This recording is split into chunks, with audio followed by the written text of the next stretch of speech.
Thank you very much, Mr Speaker. Mr Speaker. Marama Davidson. Oh, thank you, Mr Speaker. The Green Party will be opposing the Residential Tenancies Amendment Bill, the number 2 bill.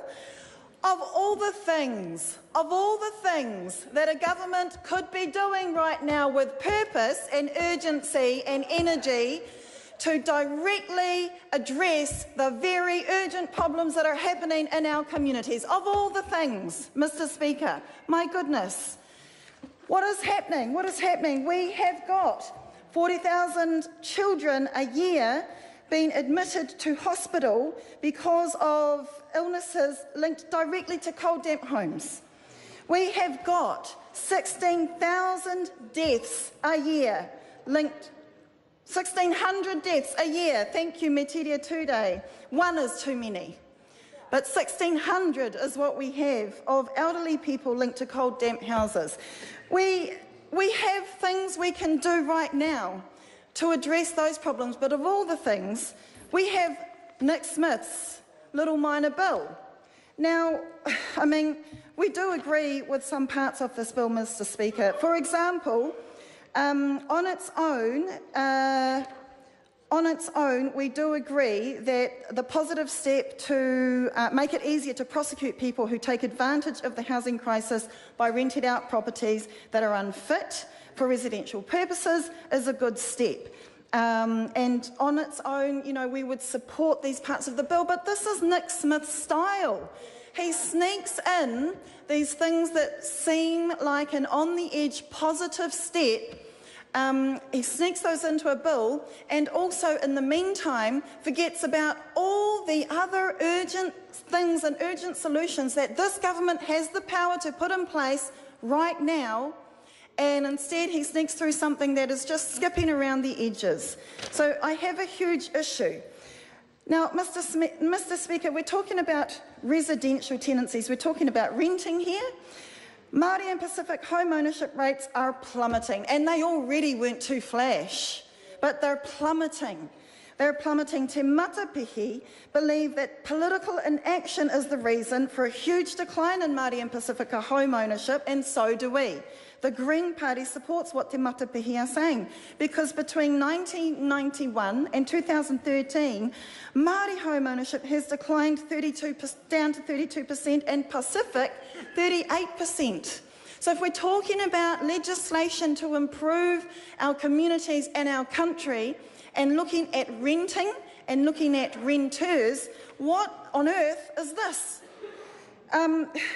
9 years of political inactivity is what Roe Hoskins of Te Matapihi says has caused this plummeting rates of Māori and Pacific home ownership. We need bold action.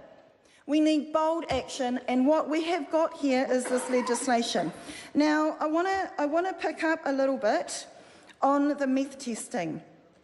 So, in Manurewa, in my community, I have been knocking on doors and walking around my community in Manurewa and have been talking to neighbours of people who have been evicted next door or a few houses down, who are really upset when they talk to me and say, Marama, those people were an amazing family. There was no way that they should have been evicted out of their home.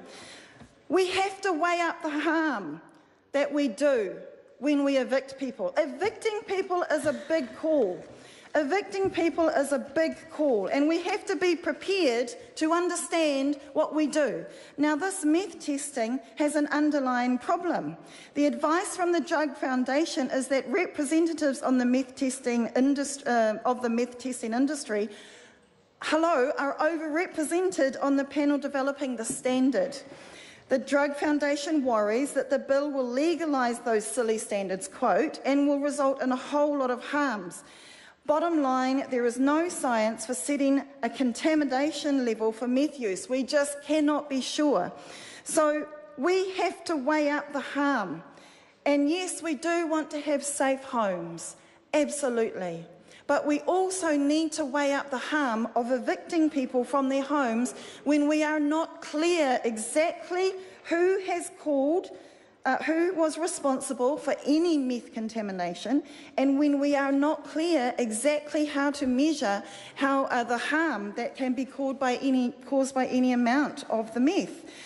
So, yes, we want to ensure that our homes are safe from meth, but we have to, in this House, understand the impact that evictions are having on real lives, on families, on children, on elderly. We have to understand that here, and it's our job to weigh up that harm.